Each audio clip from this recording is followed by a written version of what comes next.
E o tema que nós iremos estudar hoje tem como título A Noiva dos Sonhos de Cristo. Está aparecendo aí para vocês, né?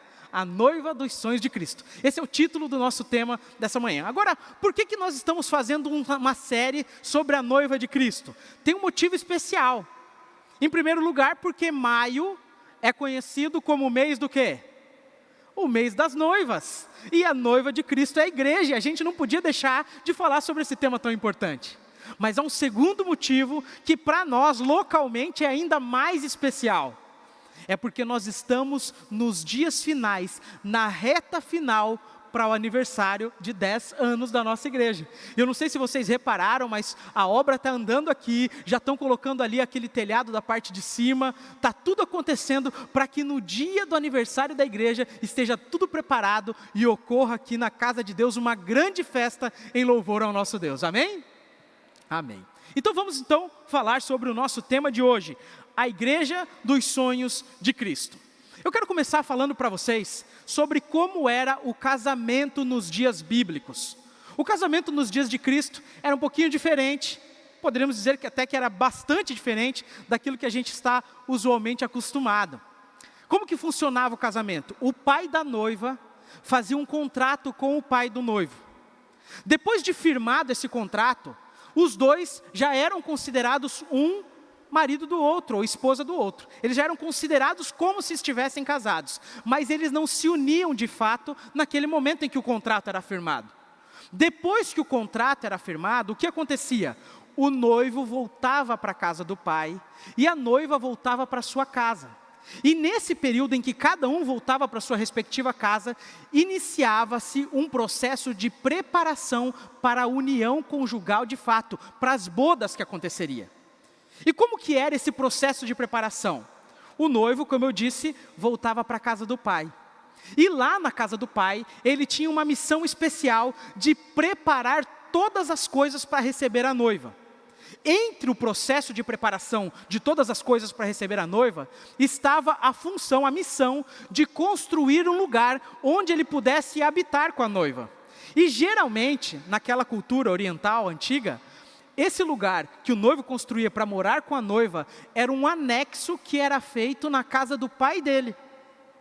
E enquanto o noivo estava lá na casa do pai, construindo um anexo, preparando uma morada para a noiva estava em sua casa, preparando-se para futuramente, em breve, assumir suas funções conjugais. Então o noivo preparava a recepção para a noiva e a noiva se preparava para ser uma boa esposa, uma mulher de Deus dentro do lar. É assim que acontecia.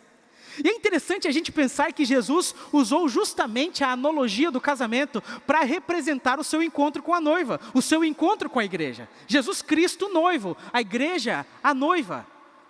E aí quando a gente olha um pouquinho do que Jesus falou acerca desse processo, entre a espera para que ocorra as bodas, se assemelha muito ao que acontecia nos casamentos orientais. Porque do mesmo jeito que o noivo voltava para a casa do pai, Jesus disse, na casa de meu pai há muitas moradas. Jesus também foi para a casa do pai. E foi para a casa do pai fazer o quê? Preparar as moradas para depois voltar e recepcionar sua noiva. E levá-la para morar na casa do pai. Mas ao mesmo tempo em que o noivo está lá na casa do pai, preparando a morada da noiva, o que a noiva deve fazer? Preparar-se para o encontro com o noivo e para viver o resto de sua vida ao lado do noivo. Isso significa que enquanto Jesus está lá no céu, preparando a nossa morada, o processo que deve acontecer aqui na terra é um processo de preparação da noiva de Cristo para o encontro com Cristo. Mas como que acontece esse processo de preparação? Jesus nos deu alguns detalhes acerca de como aconteceria esse processo de preparação. Você não precisa só abrir sua Bíblia, eu vou apenas citar, mas se você abrisse em João 14, você ia encontrar Jesus dizendo que ele iria para a casa do Pai. Mas alguns versos para frente, o mesmo Jesus, no verso 16, diz que não deixaria a noiva, a igreja sozinha, que ele enviaria outro Consolador. E no verso 26, ele disse, quando o Consolador vier, ele vos ensinará todas as coisas. Isso significa que o tutor, o ensinador, o mestre, o professor que o noivo deixou para preparar a noiva aqui na terra se chama Espírito Santo. Espírito Santo. Ele é o professor que Jesus deixou aqui para nos ensinar e nos preparar para o reino dos céus. A mensagem que nós iremos estudar hoje, nessa manhã, como vocês sabem, tem como título A Noiva dos Sonhos de Cristo. E nós iremos falar aqui um pouquinho sobre a importância do batismo do Espírito Santo sobre a igreja, para nos prepararmos para o encontro com o nosso amado Salvador.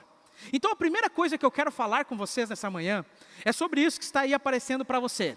As chuvas temporã e serôdia. Mas o que é isso, pastor? Esse negócio de chuva temporã e chuva serôdia. Como eu disse para vocês, quando Jesus sobe ao céu, começa-se aqui na terra um processo de preparação da igreja para recepcionar a Cristo, para receber a Cristo quando Jesus voltar. Logo que Jesus sobe ao céu, no início da obra cristã, na inauguração do ministério da igreja cristã, houve um grande derramamento do Espírito Santo. O Espírito Santo foi derramado com grande poder, com grande abundância de poder, e a igreja cristã passou a operar milagres, maravilhas, sob a unção do Espírito Santo.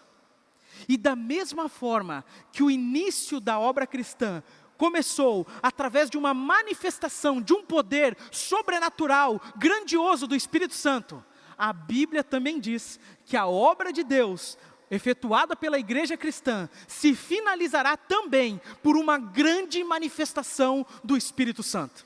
Da mesma forma que aconteceu o início da obra com grande poder, a obra também será finalizada mediante a manifestação de um grande poder sobrenatural do Espírito Santo. Embora os discípulos, quando estavam com Cristo, já conhecessem o Espírito Santo, vocês talvez se lembrem de que João capítulo 20, verso 22, a Bíblia diz que Jesus soprou sobre os discípulos e disse: recebam o Espírito Santo. Os discípulos já haviam recebido o Espírito Santo. Só que embora os discípulos já tivessem recebido o Espírito Santo, preste atenção no que eu vou dizer agora para vocês. Embora os discípulos já tivessem recebido o Espírito Santo, eles ainda não haviam sido batizados com o Espírito Santo. Eles ainda não haviam sido dotados de um poder superior, da plenitude do Espírito Santo. É o Espírito Santo que nos convence do pecado. Se você se sente pecador, o Espírito Santo é que te convenceu disso. É o Espírito Santo também que faz com que nós sintamos a nossa necessidade de termos um Salvador. É também o Espírito Santo que opera em nós a renovação do coração, que faz de nós novas criaturas. E nós falamos disso alguns sábados atrás. Mas tudo isso que eu citei agora para você, são apenas os processos iniciais da conversão.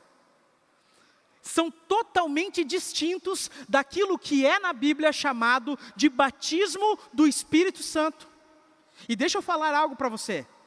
Existem pessoas que estão há anos na igreja, que são há anos convertidos, mas que nunca foram batizados com o Espírito Santo. Mas o que é ser batizado com o Espírito Santo? Ser batizado com o Espírito Santo é receber da plenitude do poder do Espírito sobre a nossa vida. E receber a plenitude do poder do Espírito sobre a nossa vida opera uma transformação em nós que afeta duas áreas. A primeira delas é que opera-se uma transformação genuína, duradoura, profunda do nosso caráter, à semelhança do caráter do nosso Senhor Jesus Cristo. E a segunda grande coisa que acontece quando nós somos batizados com o Espírito Santo, é que nós somos revestidos de um poder maravilhoso, grandioso, extraordinário, para testemunhar em prol da verdade de Deus. É isso que o batismo do Espírito Santo faz na nossa vida. Existem 2 livros bíblicos que falam acerca de um segundo derramamento grande do Espírito Santo. Um segundo ainda maior do que aquele primeiro que foi derramado. Esses 2 livros são Apocalipse e são também o livro de Joel. E para que a gente entenda um pouquinho sobre o que Joel fala sobre esse segundo grande derramamento do Espírito, eu queria convidar você para ver como foi o primeiro grande derramamento do Espírito. Então eu quero que você abra a sua Bíblia aí, no livro de Atos, capítulo 2, onde nós iremos ler os versos 16 e 17. Atos capítulo 2, versos 16 e 17. Nós vamos ler aqui sobre o momento em que os discípulos foram batizados com grande dotação do poder do Espírito Santo. Atos capítulo 2, versos 16 e 17. Encontraram aí? Quem não encontrou, ou quem está sem a Bíblia, pode acompanhar aí na tela. O verso diz assim: mas o que ocorre, Pedro agora explicando aquela manifestação sobrenatural, mas o que ocorre é o que foi dito por intermédio de qual profeta? Joel. E olha o que ele diz agora: e acontecerá nos últimos dias, diz o Espírito Santo, que derramarei do meu Espírito sobre toda a carne, vossos filhos e vossas filhas profetizarão, vossos jovens terão visões, e sonharão vossos velhos. Para explicar aquela manifestação sobrenatural que estava acontecendo no momento do Pentecostes, Pedro faz uso, ele utiliza uma passagem bíblica. E a passagem bíblica que Pedro utiliza é a passagem do profeta Joel, que dizia que nos últimos dias, Deus derramaria com grande medida o seu Espírito sobre toda a carne. As crianças profetizariam, os jovens teriam visões, os velhos sonhariam. E alguém também talvez poderia dizer assim: mas pastor, Pedro disse aqui que a profecia de Joel diz, verso 17, que acontecerá nos últimos dias esse derramamento do Espírito. Mas os dias de Pedro não eram os últimos dias. Como é que Pedro faz utilização dessa passagem para dar a argumentação bíblica e a fundamentação teórica para aquilo que estava acontecendo de maneira sobrenatural? Por que que Pedro usa essa passagem? Há uma razão. E a razão é bem simples. É porque o texto que Pedro leu acerca do livro de Joel não fala apenas de um derramamento do Espírito, fala acerca de 2 derramamentos do Espírito. O primeiro aconteceria no início da igreja cristã, mas o segundo aconteceria para a finalização da obra da pregação na igreja cristã. E eu quero convidar você para ler comigo o texto de Joel. Vamos lá para o texto de Joel, Joel capítulo 2, verso 23. Para quem tem dificuldade de encontrar o texto aí, você vai encontrar o livro de Daniel, depois o livro de Oséias e depois o livro de Joel. Eu dei a referência de Daniel porque eu sei que todo adventista sabe encontrar Daniel, né? Sabe ou não sabe? Fala amém aí se você sabe. Amém. Deus seja louvado. Joel capítulo 2. E antes de Joel falar a passagem que Pedro cita, olha o que Joel fala no verso 23. Joel capítulo 2, verso 23. Ele diz o seguinte: alegrai-vos, pois, filhos de Sião, regozijai-vos no Senhor vosso Deus, porque Ele vos dará em justa medida a chuva. Essa chuva aqui é a chuva do Espírito. E ele diz assim: fará descer como outrora a chuva temporã. E a chuva o quê? Serôdia.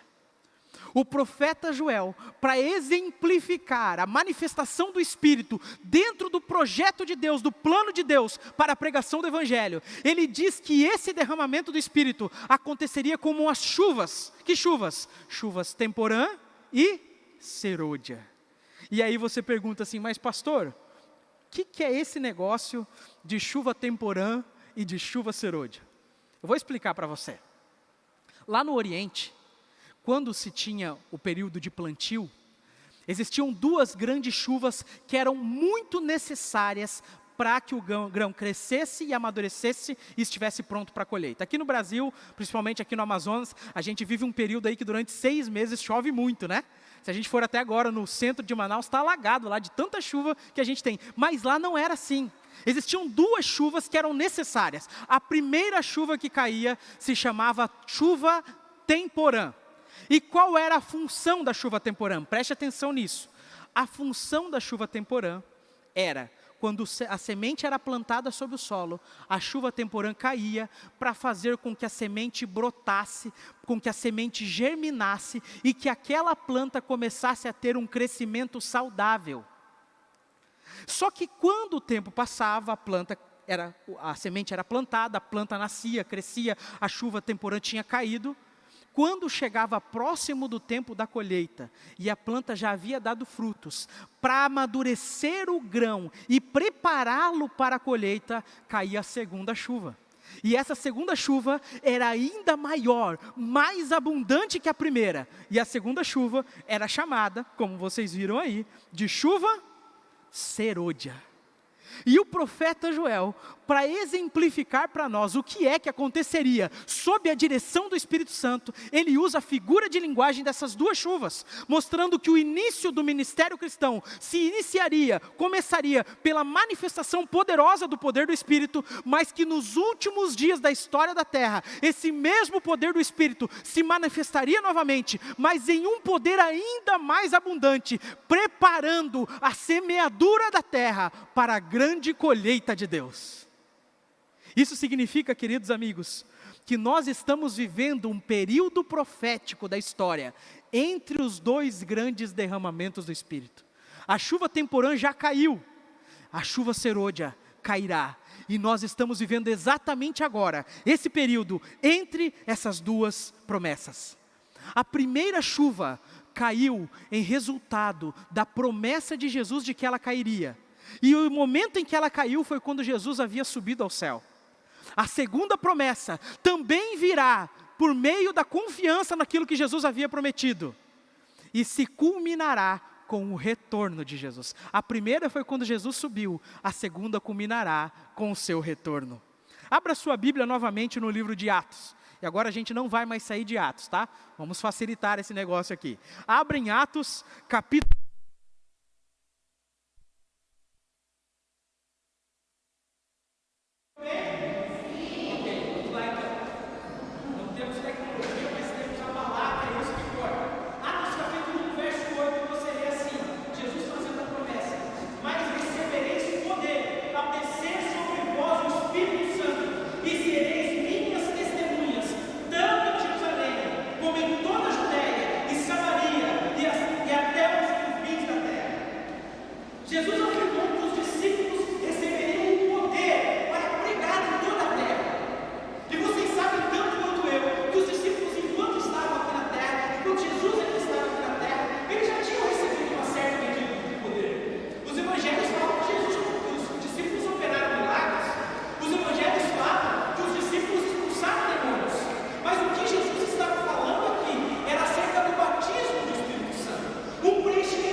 Então, só para nortear os nossos amigos que estão na internet, nós estamos em Atos capítulo 1, nós lemos o verso 8, e agora lemos o verso 14. O verso 8, Jesus fala da promessa. No verso 14, os discípulos clamam pelo cumprimento da promessa. E em resultado à oração, o Espírito Santo é derramado com grande poder sobre eles. Agora preste atenção.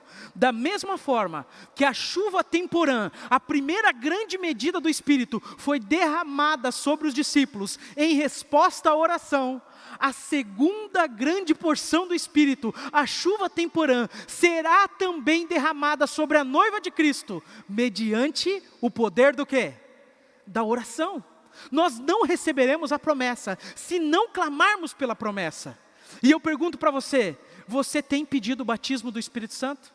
Pastor, mas eu já sou convertido há 10 anos, não importa. Pode ser que você seja convertido há 20 anos e nunca tenha recebido o batismo do Espírito. Você já pediu o batismo do Espírito? Você tem clamado diariamente para que Deus derrame sobre você o Espírito Santo?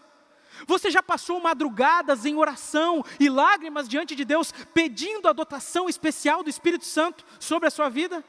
Porque se você nunca fez isso, pode ter certeza, você nunca recebeu essa dotação especial. Pode ser que você já tenha sido convertido, mas nunca tenha sido cheio da plenitude do poder do Espírito. É isso que a Bíblia chama de batismo do Espírito Santo. Voltou nossa tela aí, né?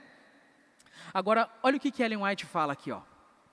Um reavivamento. Reavivamento é o quê? É a renovação espiritual causada pelo batismo do Espírito Santo. Leia comigo aí. Um reavivamento da verdadeira piedade entre nós. Eis a maior e mais urgente de todas as nossas necessidades. O que é que nós mais precisamos então? De um reavivamento espiritual. E esse reavivamento espiritual é operado em nós pelo batismo do Espírito Santo. E ela continua dizendo assim, ó, buscá-lo deve ser nossa primeira ocupação. Antes de mais nada, antes de sair de casa para qualquer coisa, a primeira coisa que nós devemos fazer é nos ajoelhar diante de Deus e clamar para que Deus nos batize diariamente com o seu Espírito. O texto continua dizendo assim, importa haver diligente esforço para obter a bênção do Senhor. Por que tem que ter diligente esforço? O texto explica para nós. Não porque Deus não esteja disposto a outorgá-lo, mas porque nos encontramos carecidos de preparo para recebê-las. Qual que é o problema? O problema está em nós. Nós não estamos preparados para receber a bênção. E a oração nos preparará para recebê-la. O texto continua dizendo assim, nosso Pai Celeste está mais disposto a dar seu Espírito Santo àqueles que lhe peçam, do que pais terrenos estão em dar boas dádivas a seus filhos. Cumpre-nos, porém, mediante confissão, humilhação, arrependimento e fervorosa oração, cumprir as condições estipuladas por Deus em sua promessa para conceder-nos a sua bênção. E aí o texto continua dizendo assim, só podemos esperar um reavivamento em resposta ao quê? A oração. Todos os discípulos, todas as pessoas que se uniram em oração, em Atos 1, juntos para clamar pelo derramamento do Espírito, receberam. E da mesma forma, todos aqueles que hoje se unirem em oração, de coração, para clamarem pelo derramamento do Espírito, também receberão. Agora, amigos, qual foi o resultado do derramamento do Espírito sobre a igreja primitiva? Eu quero que você entenda agora por que esse sermão se chama a noiva dos sonhos de Cristo. O que aconteceu com a igreja primitiva quando eles foram dotados desse poder sobrenatural do Espírito Santo? Eu quero destacar para vocês aqui 5 pontos que nós encontramos no livro de Atos. Existem mais, mas para resumir eu coloquei 5. A primeira coisa que você encontra em Atos 2, versos 37, 38 e 41. Atos 2, 37, 38 e 41. E nós vamos chamar essa primeira coisa de poder para testemunhar. Depois que o Espírito Santo foi derramado, a pregação dos apóstolos nunca mais foi a mesma. Olha o que diz o texto bíblico aí. Ouvindo eles essas coisas, as pessoas que ouviram a pregação de Pedro, compungiu-se-lhes o coração. Essa não era uma obra da fala de Pedro, essa era uma obra do Espírito, mover o coração das pessoas. E perguntaram a Pedro e aos demais apóstolos, que faremos, irmãos? A pregação de Pedro moveu o coração. Respondeu-lhes Pedro, arrependei-vos e cada um de vós seja batizado em nome do Senhor Jesus para perdão dos vossos pecados e recebereis o dom do Espírito Santo. E aí o verso 41 diz assim, então os que lhe aceitaram a palavra foram batizados, havendo um acréscimo naquele dia, de quantas pessoas? Quase 3.000 pessoas. Quando o Espírito Santo foi derramado sobre os discípulos, a pregação dos discípulos começou a ter um poder inigualável, algo que eles nunca tinham tido antes, uma pregação cheia de poder. Amigos, uma mensagem, uma pregação cheia do poder do Espírito, é necessária ter 2 coisas. A primeira coisa é a mensagem. A mensagem precisa ser bíblica, precisa ser centrada na palavra de Deus, precisa ser fundamentada nas doutrinas da palavra de Deus, mas não para por aí. Uma mensagem, um sermão com poder, tem a ver também com o mensageiro. A pessoa que proclama a palavra precisa ser uma pessoa no altar de Deus, uma pessoa que se ajoelha diante de Deus, que clama pelo poder do Espírito, porque a mensagem pode ser de Deus, mas se o mensageiro não for, não causará o efeito devido e necessário no coração das pessoas. É por isso que eu já falei para vocês, e repito hoje mais uma vez, que eu nunca passo mais tempo falando com a igreja do que o tempo que eu tenha passado de joelhos, em humildade, clamando diante de Deus pelo poder do Espírito. Porque eu sei que as minhas palavras serão em vão, mas as palavras proferidas pela minha boca, mediante o poder do Espírito, nunca voltarão vazias. Queridos amigos, uma pessoa estudiosa pode se tornar um bom orador, mas só o Espírito Santo forma bons pregadores. Eu quero contar para vocês uma experiência do grande evangelista Dwight Moody. Dwight Moody, ele era um evangelista do século XIX, pregava a palavra de Deus, e ele começou a sentir necessidade do batismo do Espírito Santo. Se reuniu com algumas irmãs de oração, as irmãs durante dias oraram com ele, ele também orou, pedindo para que Deus o capacitasse, colocasse sobre ele poder, e o resultado estão aí nas palavras que ele escreveu. Leiam comigo, olha como ele conta seu testemunho. Eu estava clamando o tempo todo para que Deus me ungisse com seu Espírito. Bem, um dia, na cidade de Nova York, que dia, eu não posso descrevê-lo. Eu posso somente dizer que Deus revelou-se a mim e tive tal experiência do seu amor que precisei pedir-lhe para suspender a sua mão de sobre mim. Depois desse dia, continuei pregando. Os sermões não eram diferentes. Eu não preguei nenhuma nova verdade, mas centenas de pessoas eram convertidas.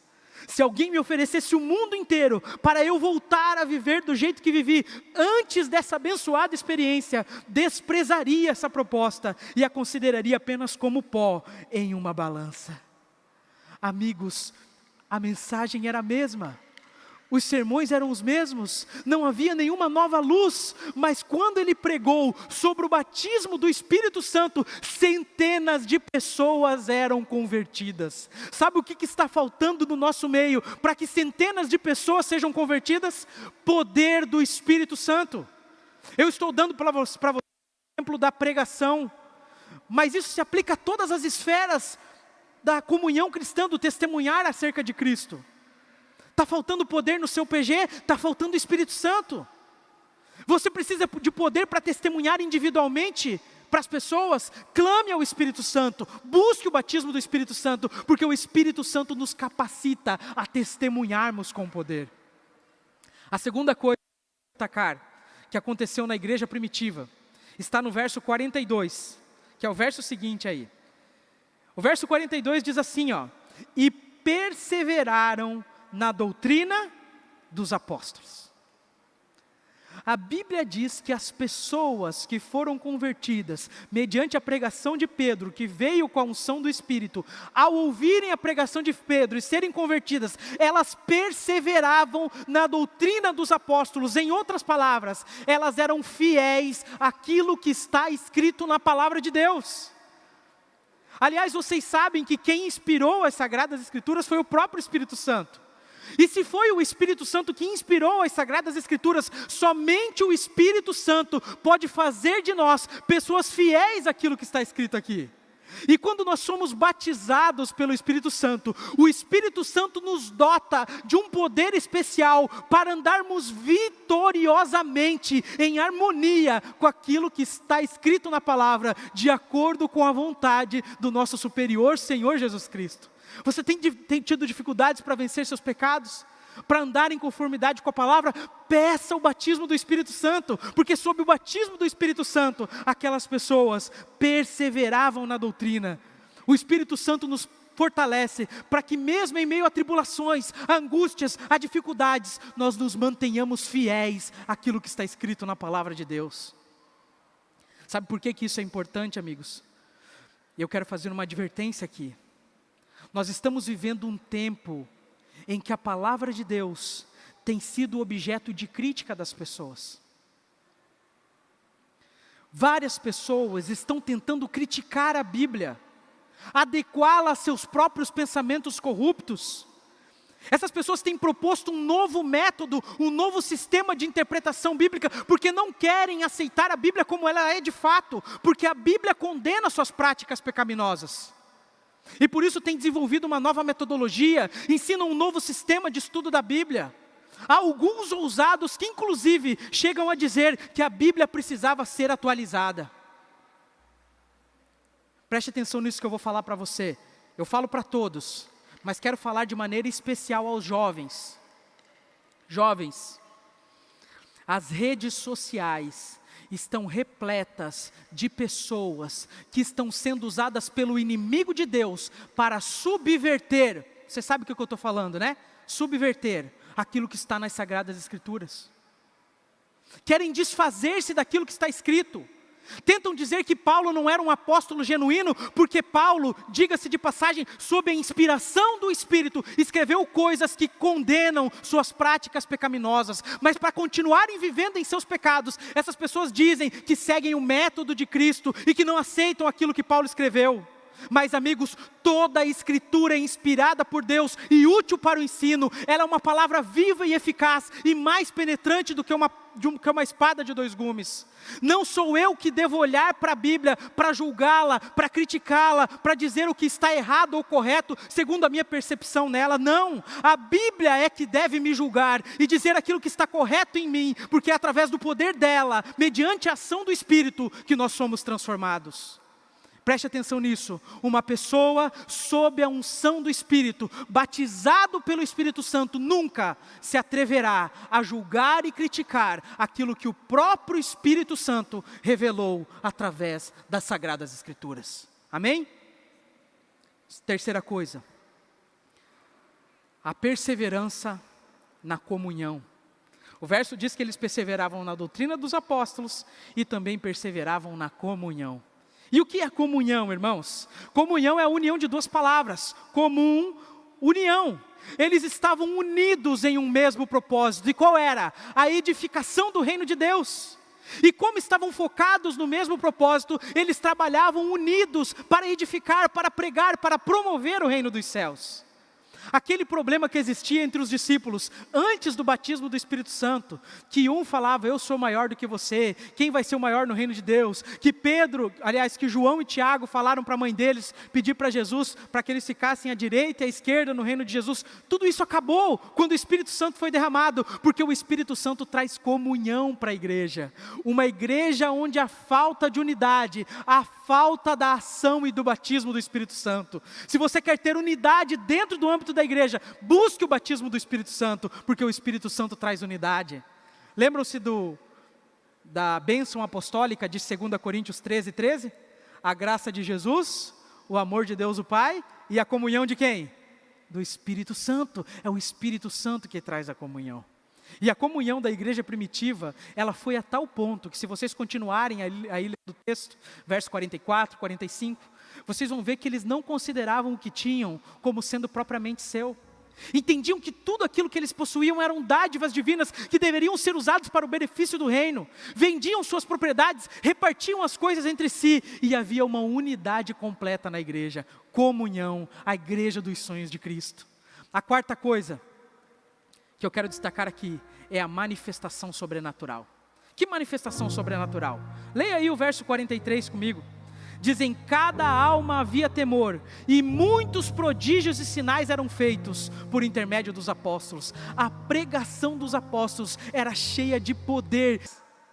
Nos nossos dias, nós não vemos mais tantas manifestações sobrenaturais genuínas. Falsas tem um monte, mas genuínas, conforme a Bíblia, de cura, de você colocar a mão numa pessoa e curá-la, de ressuscitar mortos. Poder sobrenatural, quase não vemos hoje. E por que quase não vemos hoje? Porque não temos buscado o batismo do Espírito Santo.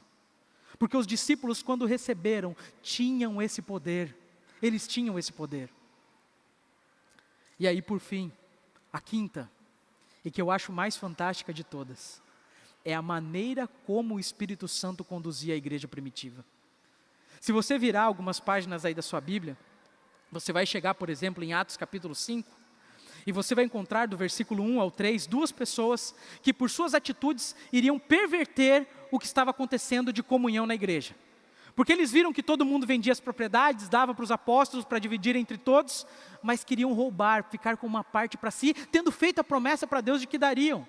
E o Espírito Santo revelou que aquilo não estava correto, porque o Espírito Santo não queria que a igreja fosse atrapalhada em sua comunhão. O Espírito mostrou o que estava acontecendo.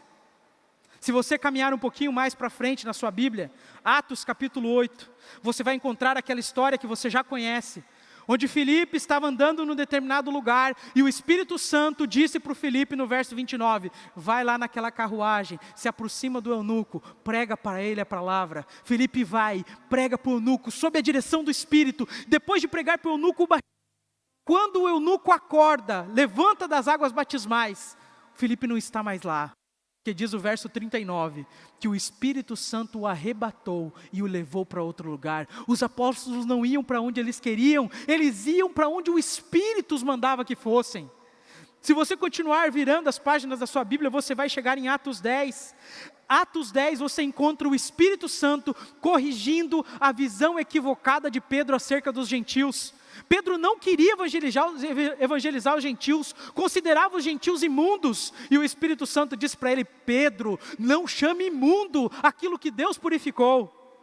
E aí nos versículos 19 e 20, o Espírito Santo fala assim para Pedro, Pedro, tem 2 homens aí batendo na porta, vai junto com eles, porque eu os enviei. E Pedro obedeceu, e houve grande manifestação do poder do Espírito. Se você virar mais uma página da sua Bíblia, chegar em Atos 13, você vai encontrar no verso 2, o Espírito Santo dando uma ordem, ele dizendo assim, e servindo eles ao Senhor, e jejuando, disse o Espírito Santo, separai-me agora, Barnabé e Saulo, para a obra que eu os tenho chamado. Não era a igreja que escolhia quem seria enviado, era o Espírito Santo que escolhia, e a igreja obedecia. Uma igreja conduzida pelo Espírito Santo, é a igreja dos sonhos de Cristo. Atos 16, ou melhor, Atos 15, Concílio de Jerusalém. O que nós vamos pregar para os gentios? O que os gentios farão? O verso 28 diz qual foi a decisão final. Diz que pareceu bem ao Espírito Santo e também a nós, que não fosse imposto mais nenhum encargo sobre os gentios. Quem dirigia a igreja era o Espírito Santo.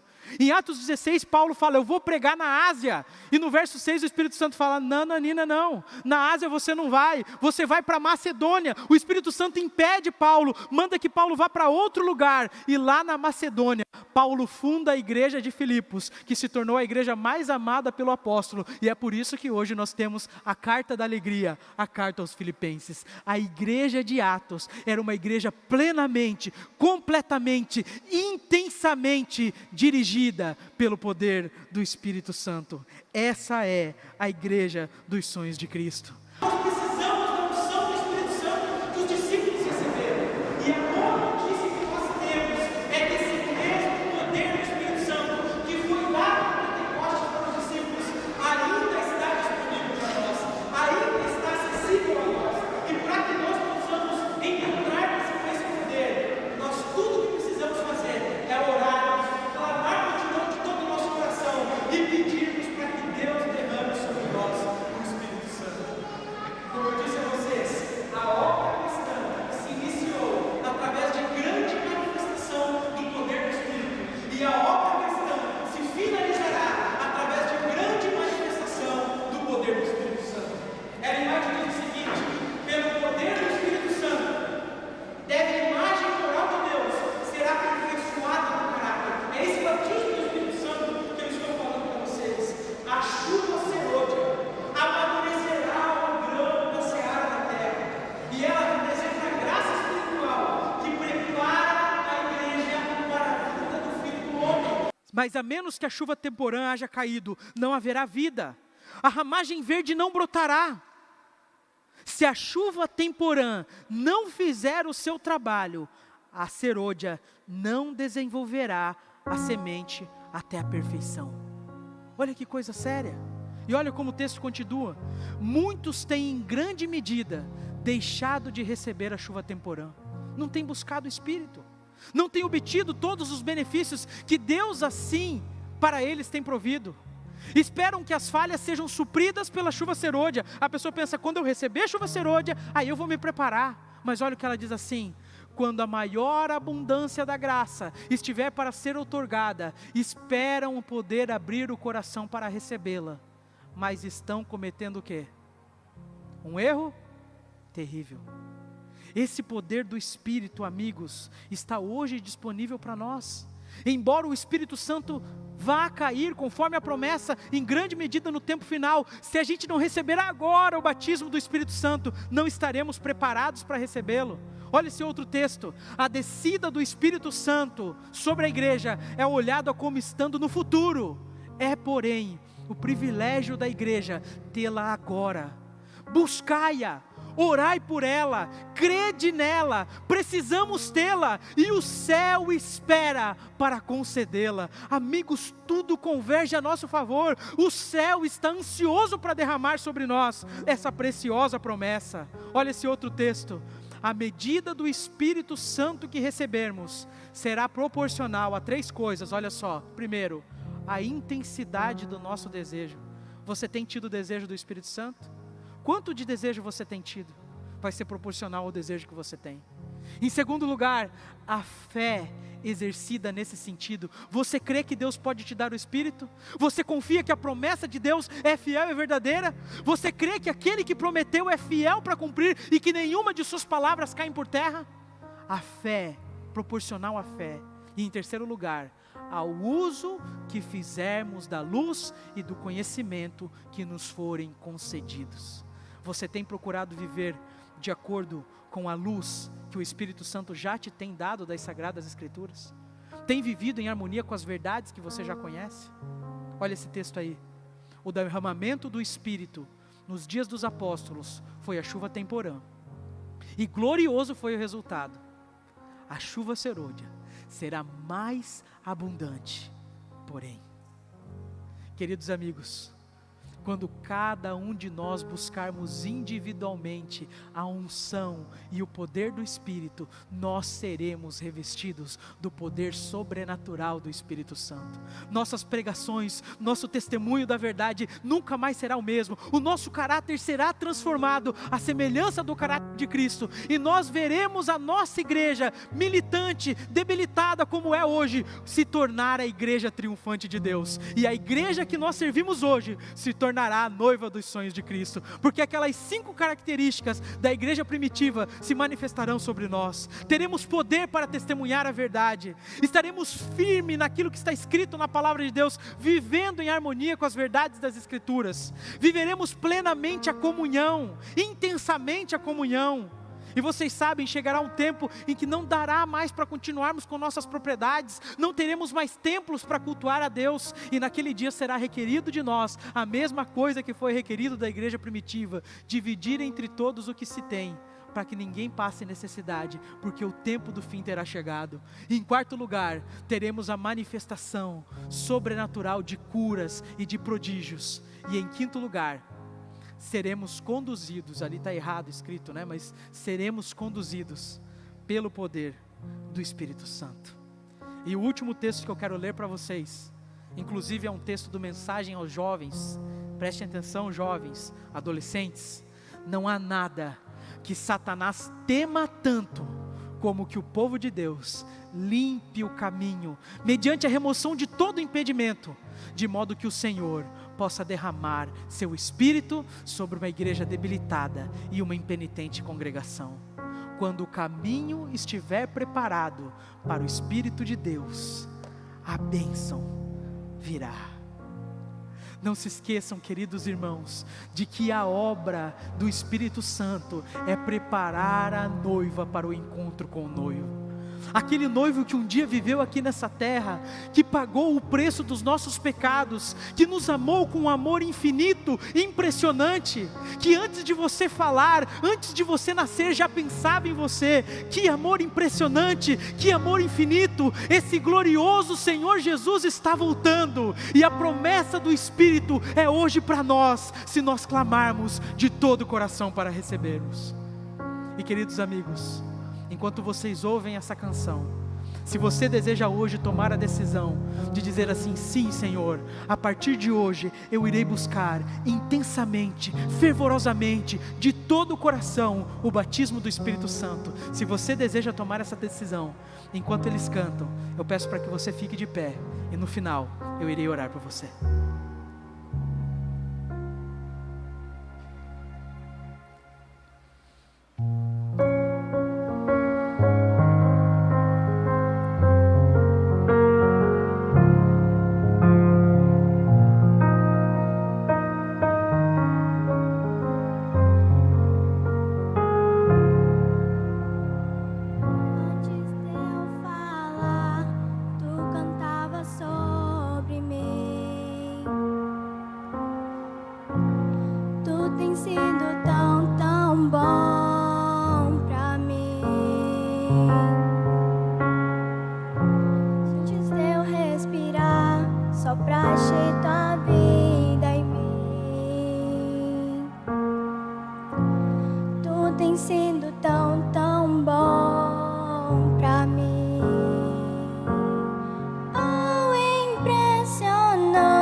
Luz para a sombra.